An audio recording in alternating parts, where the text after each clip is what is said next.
Hello বন্ধুরা, কী খবর? আশা করি সবার খুব ভালো খবর। তো বিটিসিতে এখানে একটা ট্রেড নেওয়া হয়েছে বুল সাইডে। ঠিক আছে, তো মোটামুটি স্টপ লস রাখা হচ্ছে 9 সাড়ে 9 ডলারের মতো এবং টার্গেট রাখা হচ্ছে $40 মতো। তো দেখা যাক ট্রেডটা যায় কিনা। এখানে ট্রেড নেওয়ার একটা লজিক হলো যে মোটামুটি এখান থেকে মার্কেট সাপোর্ট নিয়ে উপরে যেতে পারে। ঠিক আছে, তো সেই জন্যই মার্কেটটা বুল সাইডে নেওয়া হয়েছে। দেখা যাক মার্কেটটা কত দূর যায়, একটু হোল্ড করব। আর চ্যানেল নতুন প্লিজ চ্যানেলটিকে সাবস্ক্রাইব করে পাশে থাকবেন। তো দেখা যাক কত দূর যায়। 10 মোটামুটি এখন $3-4 প্রফিট দিচ্ছে। আমি ট্রেল করে এটাকে উপরে নিয়ে যেতে পারবো। তো থাক, এখানে স্টপ লস $9 মতো থাক। এখন 3 মিনিটের ক্যান্ডেল চলছে। এটা 1 মিনিটের ক্যান্ডেল, আর না 3 মিনিটে থাক। তো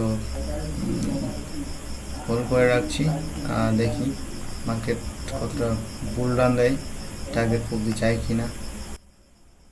চ্যানেল প্লিজ চ্যানেলকে সাবস্ক্রাইব করে দিয়ে পাশে থাকবেন।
তো মোটামুটি মার্কেট উপরে গেছে। তো মোটামুটি স্টপ লসটা একটু প্রফিটে কস্ট টু কস্ট করে দিলাম।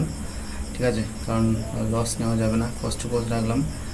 মোটামুটি এখন $10 প্রফিট চলছে। প্রফিটটা আমরা বুক করতে পারি, কিন্তু না, দেখি মোটামুটি আর একটু $4 মতো করে দিলাম। এখানে আপনারা দেখতে পাচ্ছেন যে 50 স্লটে ট্রেডটা নেওয়া হয়েছে বিটিসিতে, বিটিসি ইউএসডি। তো দেখা যাক প্রফিট কতটা দেয়। তো যাই হোক, লস নেওয়া যাবে না, ব্রোকারেজ লাগবে, তাই একটু ট্রেল করে দিলাম প্রফিটটা। তো এই $40 যায় কি না ঠিক নেই। তার আগে আমরা এখান থেকে আমরা প্রফিট বুক করতে পারি এই জোন থেকে। মোটামুটি ধরে নিলাম $25-26। তো দেখা যাক, হোল্ড করবেন। নতুন হলে প্লিজ চ্যানেলটিকে সাবস্ক্রাইব করে দিয়ে পাশে থাকবেন। চলো দেখা যাক।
মোটামুটি $10 উপরে প্রফিট দিয়েছে। যদিও এখানে $15 অবধি প্রফিট দেখিয়েছিল, কিন্তু যেহেতু ট্রেল করে নিয়ে যাওয়া হয়েছিল, লস নেওয়া যাবে না। তো যাই হোক, মোটামুটি $10 উপরে প্রফিট দিয়েছে আজকে। তো এখান থেকে মার্কেটটা বুল রান শুরু হয়েছে। টার্গেট ছিল এই অবধি, ঠিক আছে, এখান থেকে টার্গেট ছিল, কিন্তু যাই হোক হয়তো মার্কেটটা এই অবধি যাবে একটু দেরি করে। তার আগে স্টপ লস হিট হয়ে গেছে। ঠিক আছে, মার্কেট আজকে এখানেই। দেখা হচ্ছে কাল। আর চ্যানেল নতুন হলে প্লিজ চ্যানেলটিকে সাবস্ক্রাইব করে দিন, পাশে থাকবেন। থ্যাংক ইউ, ধন্যবাদ।